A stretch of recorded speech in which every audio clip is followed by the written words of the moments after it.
Column तो holding company का है और सेकेंड कॉलम सब्सिडरी कंपनी का है। अभी बैलेंस शीट बनाने के लिए फर्स्ट तो हम लायबिलिटीज लेंगे।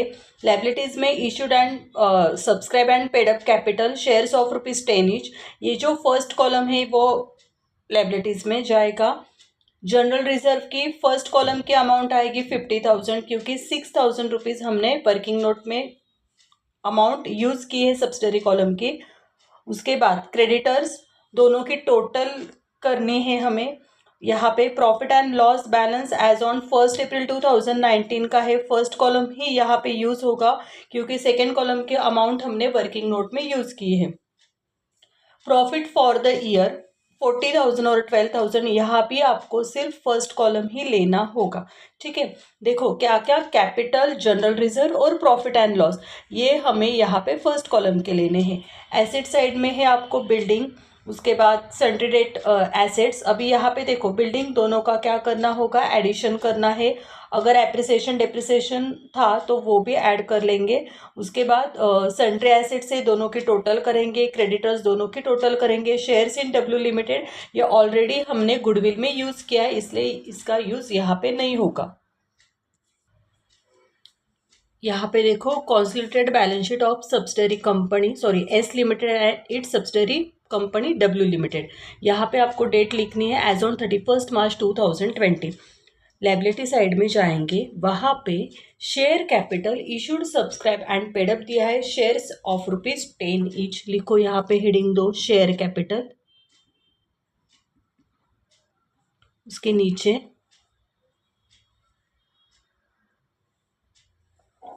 Issued and subscribe and paid up shares of ₹10 each. और अमाउंट आएगी यहाँ पे देखो, फर्स्ट कॉलम की अमाउंट आने वाली है आउटर में। फर्स्ट कॉलम की अमाउंट आएगी आउटर में। जो सेकेंड कॉलम है तो वो हमने वर्किंग नोट में जब हमने रेशियो कैलकुलेट किया था तब हमने वो कैपिटल यूज़ किया है। ठीक है, उसके बाद जनरल रिजर्व ऑन 1 अप्रैल 2019, लिखो यहाँ पे जनरल रिजर्व ऑन 1 अप्रैल 2019, इसका भी फर्स्ट कॉलम यहाँ पे आने वाला है 50,000। उसके बाद दिया है उन्होंने क्रेडिटर्स, क्रेडिटर्स की टोटल लेनी होगी S limited W limited. S limited के क्रेडिटर से 15,000, डब्ल्यू लिमिटेड के क्रेडिटर से 5,000,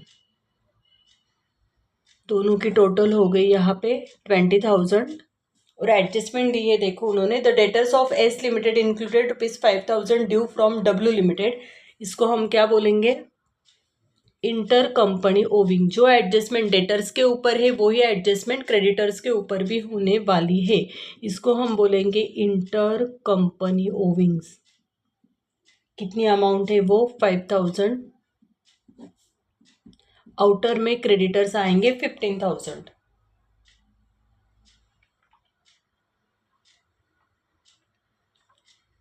next profit and loss balance on 1 April 2019। Profit and loss balance on 1 April 2019। First column की अमाउंट है 25,000, इनर में लिखनी होगी।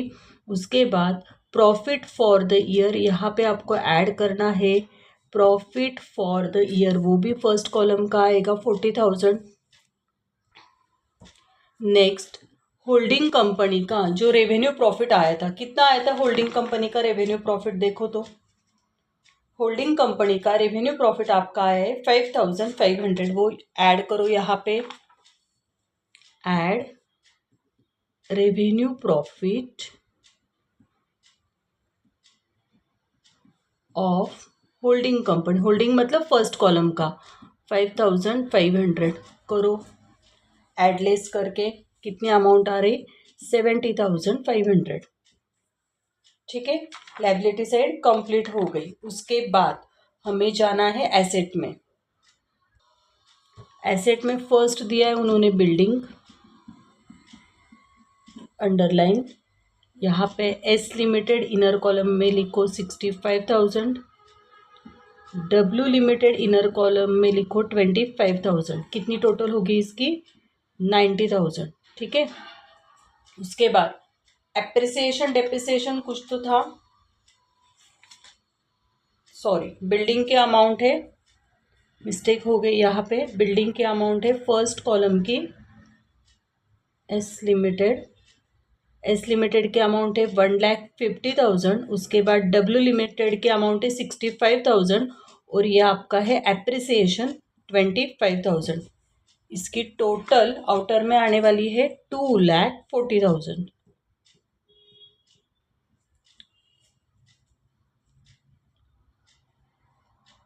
ठीक है, बिल्डिंग के बाद क्या दिया है उन्होंने, डेटा सन्ड्री एसेट्स लिखो यहाँ पे, sundry assets underline, S limited inner column में 50,000, डब्ल्यू लिमिटेड इनर कॉलम में 11,000, टोटल आएगी इसकी 61,000।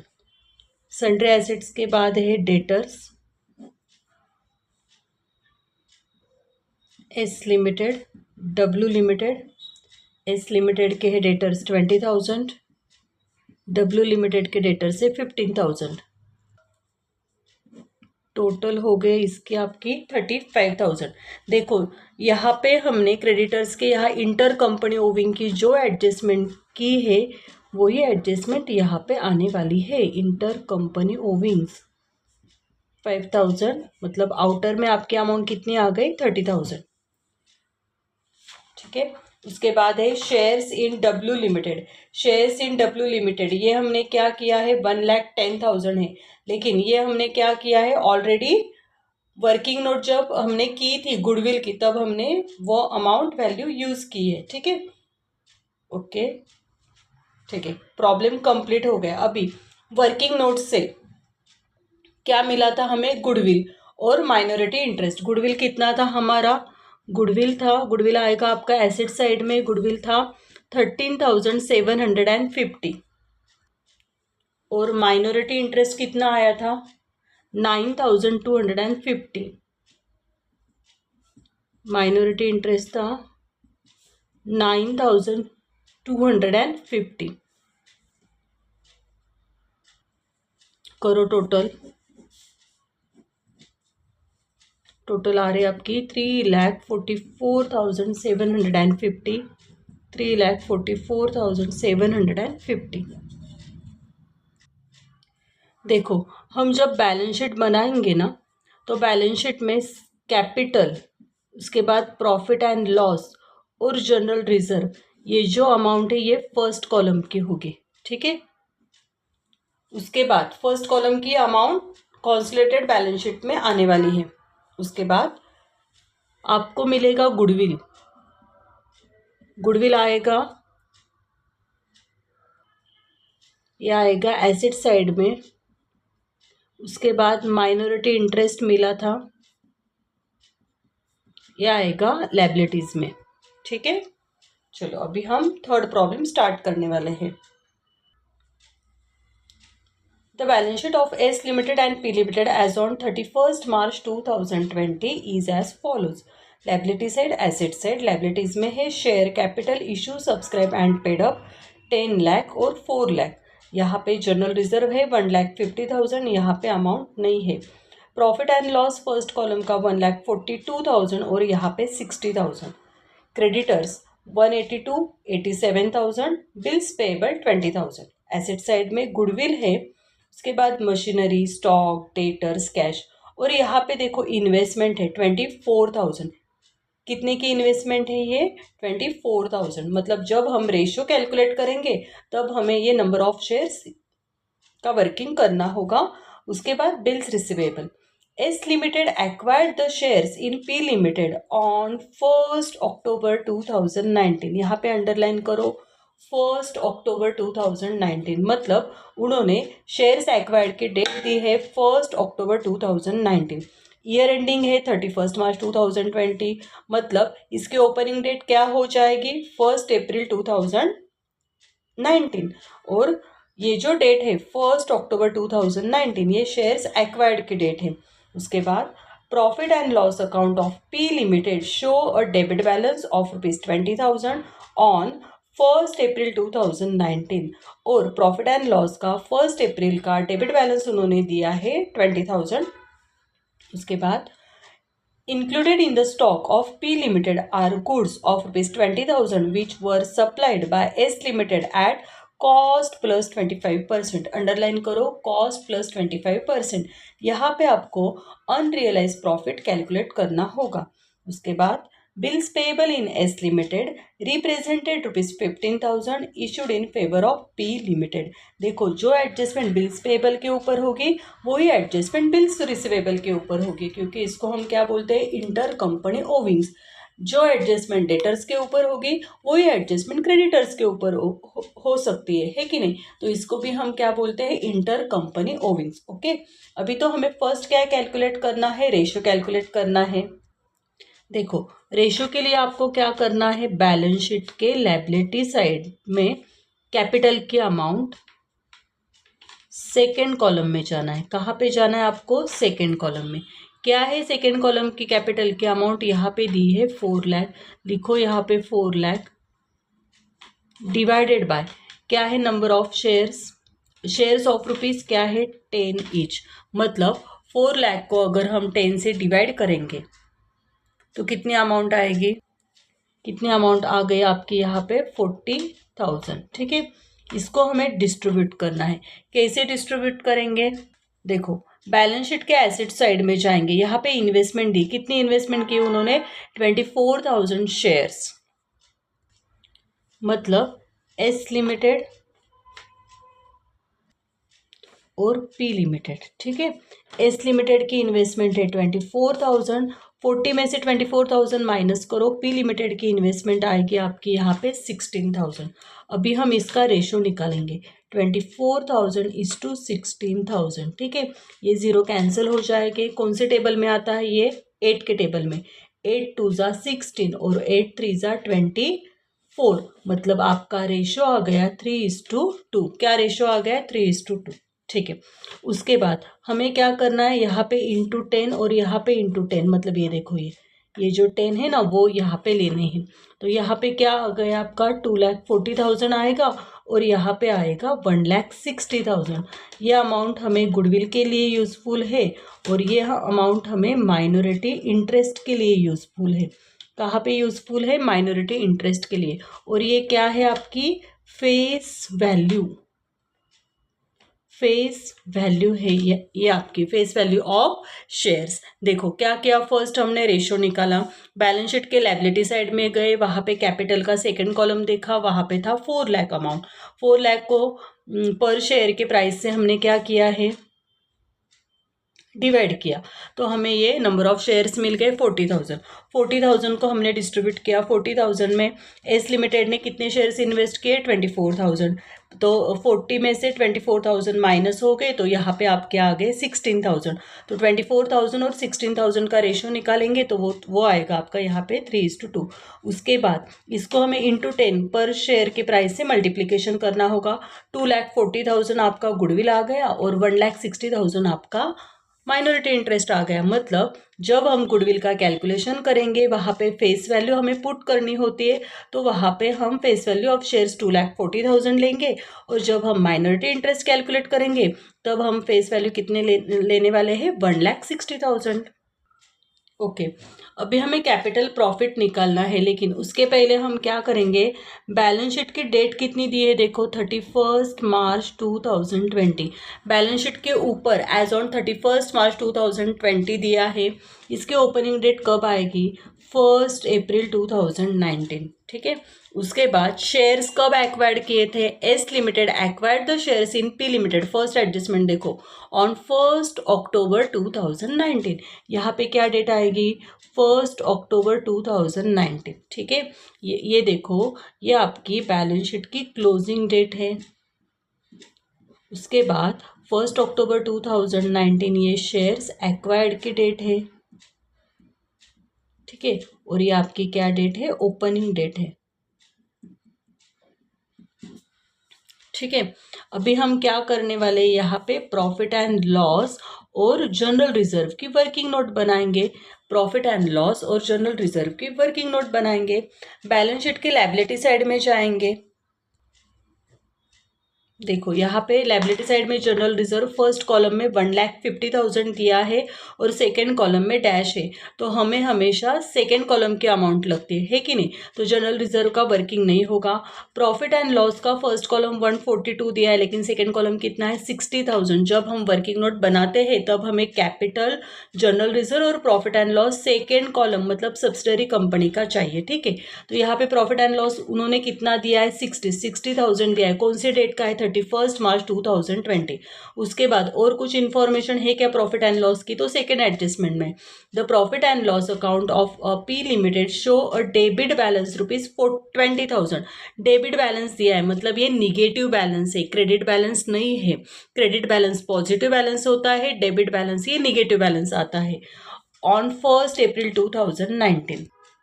अभी देखो क्या करना है, क्या किया मैंने, पहले तो बैलेंस शीट के लायबिलिटी साइड में जाएंगे, वहां पे जनरल रिजर्व सेकेंड कॉलम में कुछ भी अमाउंट नहीं है, मतलब 31 मार्च 2020 का जनरल रिजर्व नहीं है, वैल्यू नहीं है। प्रॉफिट एंड लॉस का फर्स्ट कॉलम 1,42,000 है और सेकेंड कॉलम कितना है 60,000। कितनी अमाउंट आएगी आपकी यहाँ पे 60,000। उसके बाद उन्होंने सेकेंड एडजस्टमेंट में the profit and loss of P limited show और debit balance ₹20,000 on 1 April 2019। Second adjustment में 1 अप्रैल 2019 का डेबिट बैलेंस उन्होंने दिया है 20,000। डेबिट बैलेंस का मतलब होता है निगेटिव बैलेंस।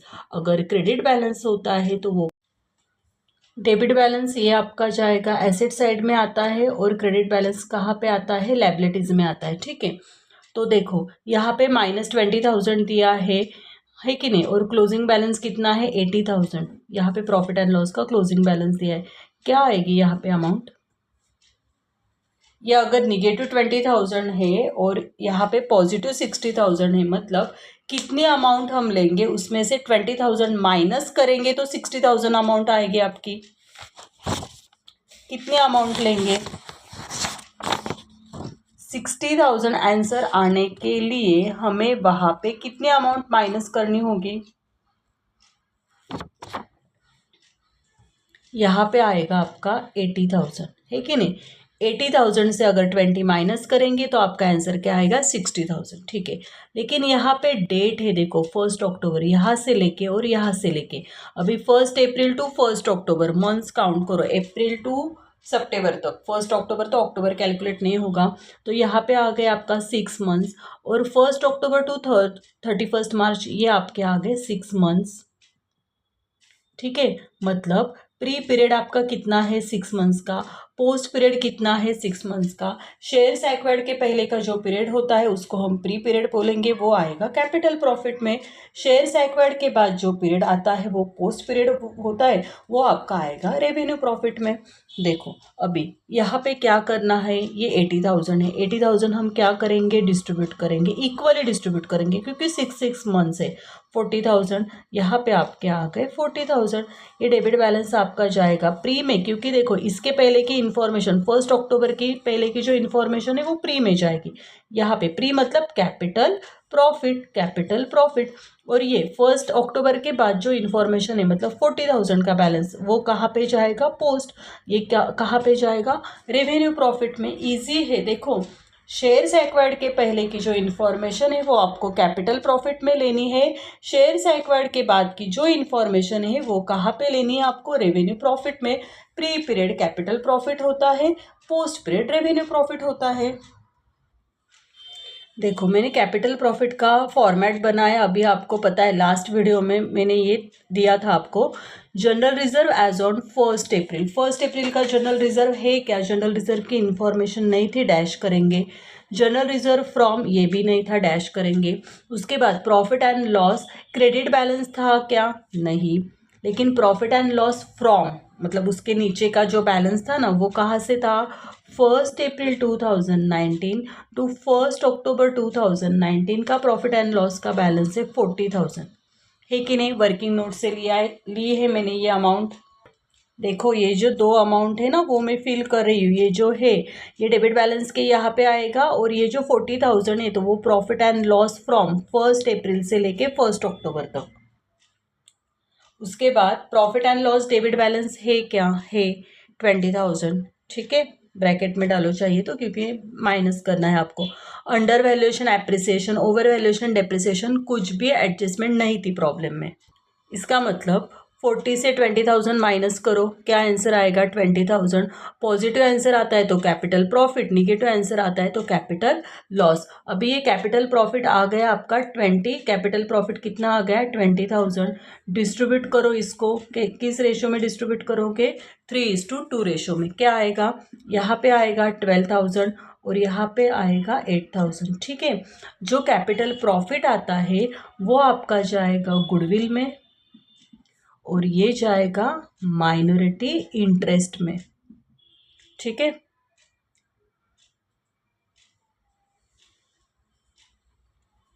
एस लिमिटेड, और ये क्या है पी लिमिटेड। जो कैपिटल प्रॉफिट आया है, जब भी हम बैलेंस शीट जो प्रॉफिट कैपिटल प्रॉफिट आया है, जब हम पूरी मतलब आगे की वर्किंग नोट बनाएंगे गुडविल की, तो गुडविल में जहाँ पे capital profit of holding company होगा ना ये, वो वहाँ पे आपको लिख देना है 12,000। और जब हम माइनॉरिटी इंटरेस्ट का कैलकुलेशन करेंगे तब वहाँ पे हमें 8,000 लिखना है। ठीक है, उसके बाद देखो रेवेन्यू प्रॉफिट कैलकुलेट करना है। रेवेन्यू प्रॉफिट मतलब पोस्ट पीरियड की इंफॉर्मेशन आएंगे। यहाँ पे जो वर्किंग नोट की थी ये प्री और ये क्या है पोस्ट। जनरल रिजर्व हमारा तो वर्किंग नोट में नहीं था, ठीक है, लेकिन प्रॉफिट एंड लॉस फ्रॉम कहाँ से आएगा 1 अक्टूबर 2019 से लेके 31 मार्च 2020 तक का प्रॉफिट एंड लॉस का बैलेंस कितना था 40,000। मतलब हमारा रेवेन्यू प्रॉफिट हो गया यहाँ पे 40,000। ठीक है, अभी हम इसको डिस्ट्रीब्यूट करेंगे। देखो रेवेन्यू प्रॉफिट हमारा आ गया 40,000। कैसे डिस्ट्रीब्यूट करेंगे, किस रेशो में डिस्ट्रीब्यूट करेंगे 3:2। ठीक है, ये आपका है एस लिमिटेड और ये है पी लिमिटेड। 3:2 में डिस्ट्रीब्यूट करो, यहाँ पे आएगा 24,000 और यहाँ पे आएगा 16,000। अभी 24,000 कहाँ पे आएगा, जब हम बैलेंस शीट बनाएंगे उसके लायबिलिटी साइड में, जब हम प्रॉफिट एंड लॉस का वर्किंग करेंगे तब ये हमारा रेवेन्यू प्रॉफिट ऐड हो जाएगा। और ये जो रेवेन्यू प्रॉफिट है ये कहाँ पे आएगा, माइनॉरिटी इंटरेस्ट में आएगा। ठीक है, देखो रेवेन्यू प्रॉफिट मतलब पहले होल्डिंग कंपनी का रेवेन्यू प्रॉफिट, जब हम बैलेंस शीट के लायबिलिटी साइड में प्रॉफिट एंड लॉस का वर्किंग करेंगे तब ऐड करना है, और जब हम अभी माइनॉरिटी इंटरेस्ट निकालेंगे तब आपका ये रेवेन्यू प्रॉफिट आने वाला है। ओके, नेक्स्ट हम माइनॉरिटी इंटरेस्ट कैलकुलेट करेंगे। देखो face value of shares held by S limited कहाँ से आएगी, ये फेस वैल्यू हमने फर्स्ट रेशो निकाला था, है कि नहीं, रेशो में हमने वर्किंग नोट की है। ये देखो यहाँ पे मैंने फेस वैल्यू लिया है 2,40,000 गुडविल की फेस वैल्यू है और 1,60,000 माइनॉरिटी इंटरेस्ट की है। ओके, लिखो यहाँ पे face value of shares by subsidiary company, मतलब सेकेंड कॉलम वहाँ पे लिखा है माइनॉरिटी इंटरेस्ट की फेस वैल्यू कितनी है 1,60,000। कैपिटल प्रॉफिट कितना था सब्सिडरी कंपनी का, देखो कैपिटल प्रॉफिट मैंने डिस्ट्रीब्यूट किया था 12,000 और वहाँ पे लिखा था 8,000। वर्किंग नोट सेकंड में देखो वहाँ पे कितना है कैपिटल प्रॉफिट 8,000। रेवेन्यू प्रॉफिट देखो यहाँ पे माइनॉरिटी इंटरेस्ट निकाल रहे तो रेवेन्यू प्रॉफिट क्या आएगा आपका यहाँ पे 16,000। करो इसका कैलकुलेशन, क्या आएगा माइनॉरिटी इंटरेस्ट 1,84,000। कहाँ पे जाएगा माइनॉरिटी इंटरेस्ट, माइनॉरिटी इंटरेस्ट आपको बैलेंस शीट के लायबिलिटी साइड में लिखना होगा। अभी हम करेंगे goodwill. Cost of shares acquired by H limited कैसे करेंगे, बैलेंस शीट के एसेट साइड पे जाओ, वहाँ पे इन्वेस्टमेंट दिया है, फर्स्ट कॉलम में अमाउंट दिए, देखो इन्वेस्टमेंट की कितने अमाउंट है वो 1,92,000, लिखो यहाँ पे 1,92,000। उसके बाद फेस वैल्यू ऑफ शेयर्स कहाँ से आएगी, फर्स्ट वर्किंग नोट की थी रेशो की, रेशो में फेस वैल्यू लिखी है देखो गुडविल के साइड में, वो कितनी है 2,40,000। उसके बाद कैपिटल प्रॉफिट कितना आया था होल्डिंग कंपनी का, डिस्ट्रीब्यूट किया था 12 और 8,000, तो हमने यहाँ पे माइनॉरिटी इंटरेस्ट में वर्क कैलकुलेट किया। अभी कैपिटल प्रॉफिट यहाँ पे आएगा, ठीक है। कैपिटल लॉस आया था नहीं। बैलेंस गुडविल एज पर बैलेंस शीट के एसेट साइड में गुडविल है क्या, देखो तो देखो बैलेंस शीट के एसेट साइड में 60 और 20,000 गुडविल है। कितना गुडविल है यहाँ पे 60,000 प्लस 20,000, मतलब टोटल गुडविल कितना हो गया 80,000। करो इसको प्लस माइनस, 1,92,000 माइनस 2,40,000, उसके बाद माइनस 12,000 और प्लस 80,000। क्या आंसर आ गया 20,000, ठीक है। अगर ये पॉजिटिव आता है तो आपका गुडविल है, अगर निगेटिव आता है तो कैपिटल रिजर्व। गुडविल है तो ये अभी जाएगा एसेट में, बैलेंस शीट जब हम बनाएंगे तब। अगर कैपिटल रिजर्व है तो वो कहाँ पे जाता है, लायबिलिटीज में, ठीक है। देखो 4 वर्किंग नोट तो हमारी कंप्लीट हो गए। पहले हमने रेशो निकाला, उसके बाद तो कैपिटल प्रॉफिट, उसके बाद रेवेन्यू प्रॉफिट, उसके बाद माइनॉरिटी इंटरेस्ट और उसके बाद गुडविल। सॉरी 5 वर्किंग नोट हमारी कंप्लीट हो गई, ये 5th था, ठीक है। अभी हमें कैलकुलेट करना है अनरियलाइज प्रॉफिट। क्या कैलकुलेट करेंगे अभी हम, अनरियलाइज प्रॉफिट। अनरियलाइज प्रॉफिट अभी ये जो वर्किंग नोट है ये हर एक प्रॉब्लम में नहीं होती, जब भी हमें ये एडजस्टमेंट होती है। देखो उन्होंने यहाँ पे 3rd एडजस्टमेंट दी थी, included in the stock of P limited. Stock के ऊपर अगर कोई एडजस्टमेंट आती है तो वो अनरियलाइज प्रॉफिट के लिए यूजफुल है। Of P limited are goods of ₹20,000। कितना है स्टॉक वहाँ पे, देखो कितनी अमाउंट है स्टॉक की 20,000। उसके बाद which were supplied by PS Limited at cost plus 25%, cost plus 25%, ठीक है। अभी हमें क्या करना है ना, selling price equal to cost price plus profit, ये हमारा फॉर्मूला है। सेलिंग प्राइस कैसे बनती, कॉस्ट प्राइस के ऊपर प्रॉफिट ऐड करो, सेलिंग प्राइस आ जाएगी, ठीक है। अभी यहाँ पे कॉस्ट प्लस 25% है, इसका मतलब होता है कॉस्ट प्राइस हमारी 100 है और ये प्लस का साइन और ये क्या आ गया 25, मतलब सेलिंग प्राइस आपकी हो गई 125। क्लियर, सिंपल था। उसके बाद यहाँ पे निकालना है आपको लोड। लोड का फॉर्मूला है प्रॉफिट अपॉन सेलिंग प्राइस, ठीक है। प्रॉफिट हमारा है 25, सेलिंग प्राइस है हमारी 125, लोड आ गया हमारा 1/5। 1/5 कैसे, 25 वन जा 25, 25 5 जा 125। कितना आंसर आ गया, कितना लोड आ गया 1/5। उसके बाद हमें निकालना है अनरियलाइज प्रॉफिट, मतलब क्या करेंगे अभी हम, स्टॉक इनटू लोड करने वाले हैं। स्टॉक कितना है 20,000 इनटू लोड क्या है 1/5।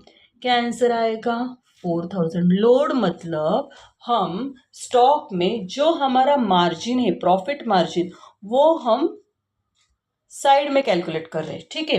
तो अभी हमारा अनरियलाइज प्रॉफिट कितना आ गया 4,000। इसके 2 इफेक्ट करने हैं। जब हम बैलेंस शीट बनाएंगे, बैलेंस शीट के एसेट साइड में स्टॉक से लेस करना है और बैलेंस शीट के लायबिलिटी साइड में प्रॉफिट एंड लॉस से लेस करना है, ठीक है। क्या करना है अभी, हमें 2 इफेक्ट हो जाएंगे इसके, लेकिन पहले तो हमें इसको डिस्ट्रीब्यूट करना होगा। कैसे डिस्ट्रीब्यूट करेंगे इसको, 3:2 से। क्या आएगा इसका आंसर 2,400 और 1,600, ठीक है। तो ये जो 2,400 इसके 2 इफेक्ट हो जाएंगे। स्टॉक से लेस करना है, मतलब होल्डिंग कंपनी का ही हमें वर्किंग नोट में बैलेंस शीट जब हम बनाएंगे तो होल्डिंग कंपनी की अमाउंट यूजफुल ही है, ये अमाउंट हमें नहीं चाहिए, ठीक है। क्या 2,400 स्टॉक से लेस करना है और प्रॉफिट एंड लॉस से भी लेस करना होगा बैलेंस शीट जब हम बनाएंगे तब।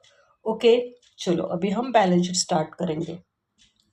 चलो अभी हम कॉन्सोलिडेटेड बैलेंस शीट बनाएंगे। मैंने क्या किया ना, फॉर्मेट बना लिया है, आप मेरे साथ करो। देखो शेयर कैपिटल, पहले तो बैलेंस शीट देखो, जो प्रॉब्लम में गिवन बैलेंस शीट है उसके लायबिलिटी साइड में share capital issued subscribed and paid up shares of ₹10 each, यहाँ पे 10 लाख और 4 लाख दिया है। ठीक है, 4 लाख ऑलरेडी हमने क्या किया है, 4 लाख ऑलरेडी हमने क्या किया है, तो 4 लाख रुपीज सेकेंड कॉलम का हमने वर्किंग नोट में लिया था। ठीक है, तो कैपिटल अभी कहाँ से आएगा, सिर्फ फर्स्ट कॉलम का आपको यहाँ पे लिखना है 10 लाख। ठीक है, उसके बाद जनरल रिजर्व की अमाउंट 1,50,000 ली है, वो भी हम सिर्फ फर्स्ट कॉलम की लेने वाले हैं। ठीक है, सेकेंड कॉलम हमने वर्किंग नोट में ली थी। जनरल रिजर्व की अमाउंट है आपकी 1,50,000। उसके बाद उन्होंने दिया है प्रॉफिट एंड लॉस, ये भी हमें सिर्फ फर्स्ट कॉलम का लेना है। Profit and loss inner column में लिखो, पहले तो 1,42,000 और 60,000 है ना, तो 60,000 सेकंड कॉलम का हमने यूज़ किया था। अभी इनर कॉलम में लिखो 1,42,000। उसके बाद जब हमने रेवेन्यू प्रॉफिट कैलकुलेट किया था, तब होल्डिंग कंपनी का जो रेवेन्यू प्रॉफिट आया था, कितना आया था होल्डिंग कंपनी का रेवेन्यू प्रॉफिट, देखो वहां पे मैंने लिखा है balance sheet liability side profit and loss में ऐड करना था वर्किंग नोट। देखो थर्ड स्टेप में हमने किया था रेवेन्यू प्रॉफिट, है कि नहीं, 24,000 और 16,000, तो होल्डिंग कंपनी का 24,000 यहाँ पे आपको लेना है इनर कॉलम में। कहाँ से आया ये, वर्किंग नोट नंबर 3 से आया है। ठीक है, उसके बाद अनरियलाइज प्रॉफिट की वर्किंग नोट हमने की थी वर्किंग नोट नंबर 6। ठीक है, अनरियलाइज प्रॉफिट होल्डिंग कंपनी का कितना आया था, वहां पे सिर्फ हमें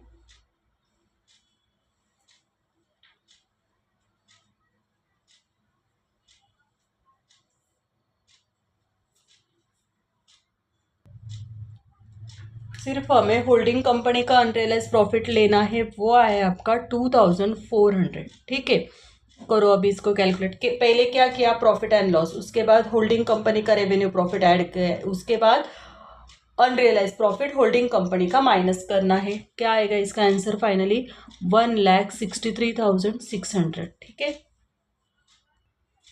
नेक्स्ट लायबिलिटी साइड में क्या था, फर्स्ट साइड, उसके बाद प्रॉफिट एंड लॉस के बाद क्रेडिटर्स। अभी देखो इसके बाद दोनों का लेना है, मतलब क्या, एस और पी लिमिटेड का लेना है। ठीक है, देखो एस लिमिटेड के क्रेडिटर्स कितने हैं, 1,82,000 लिखो इनर कॉलम में। उसके बाद पी के है 87,000, टोटल करो कितनी टोटल आने वाली यहाँ पे 2,69,000। ठीक है, उसके बाद बिल्स पेबल लो, बिल्स पेबल फर्स्ट कॉलम के है, एस लिमिटेड के है 20,000। उसके बाद यहाँ पे पी लिमिटेड के नहीं है, लेकिन लास्ट में उन्होंने मतलब फोर्थ एडजस्टमेंट दिए, the bills payable of in S limited represented 15,000 issued in favour of P limited, मतलब ये आपके इंटर कंपनी ओविंग्स हो गए। ठीक है, और जो एडजस्टमेंट बिल्स पेएबल में करेंगे वो ये एडजस्टमेंट आपको यहाँ पे बिल्स रिसीवेबल में भी करनी है। इंटर कंपनी ओविंग्स कितने हैं आपके यहाँ पे 15,000, मतलब बिल्स पेएबल आउटर में आ जाएंगे आपके 5,000। ओके, अभी हम जाने वाले हैं एसेट साइड में। एसेट साइड में आपको फर्स्ट गुडविल दिया है, लेकिन गुडविल की ऑलरेडी हमने वर्किंग नोट बनाई थी। वर्किंग नोट का नंबर था फिफ्थ में, है कि नहीं, तो वहाँ पे आपका गुडविल कितना आया था 20,000, लिख लो वो वर्किंग नोट से गुडविल 20,000। उसके बाद प्रॉब्लम में उन्होंने दिया है मशीनरी, एस लिमिटेड की मशीनरी है 7,32,000 और पी लिमिटेड की मशीनरी है 2,72,000। करो दोनों की टोटल, 732 और 2,72,000 टोटल आ रही है आपकी 10,04,000। ठीक है, मशीनरी के बाद आपको दिया है उन्होंने स्टॉक, एस लिमिटेड और पी लिमिटेड का। एस का स्टॉक कितना है यहाँ पे 1,80,000। उसके बाद उन्होंने दिया है पी का स्टॉक है 90,000। अभी अनरियलाइज प्रॉफिट देखो यहाँ से माइनस किया था ना अनरियलाइज प्रॉफिट एंड लॉस से, वैसे यहाँ पे भी माइनस करना है। 2,400 था अनरियलाइज प्रॉफिट, करो एडिशन सब्सट्रैक्शन करके आउटर में कितनी अमाउंट आ रही है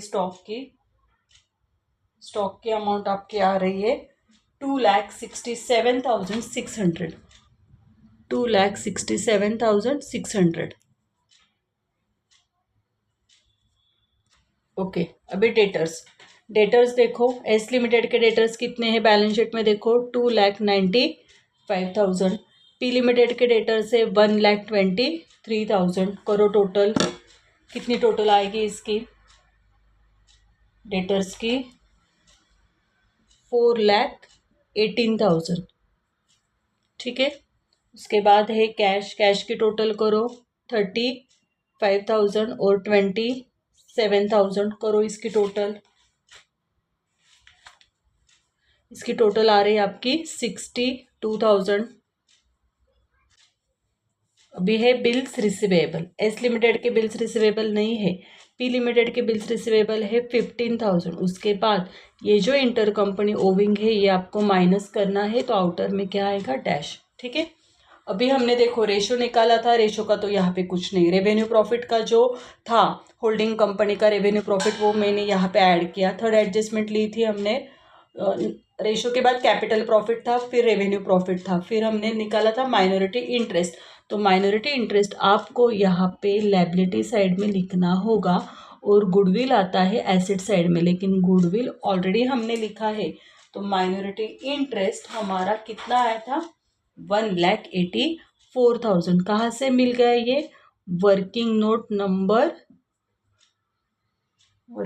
नंबर 4। देखो माइनॉरिटी इंटरेस्ट वहाँ पे आपकी अमाउंट आई है 1,84,000। अभी आपको बैलेंस शीट टैली करना है। ठीक है, देखो पहले कैपिटल 10 लाख, फिर जनरल रिजर्व 150, 163, 600, 269, 184, 5,000 और एसेट में 20, 10 लाख, 4, 418, 270, 62। Okay done.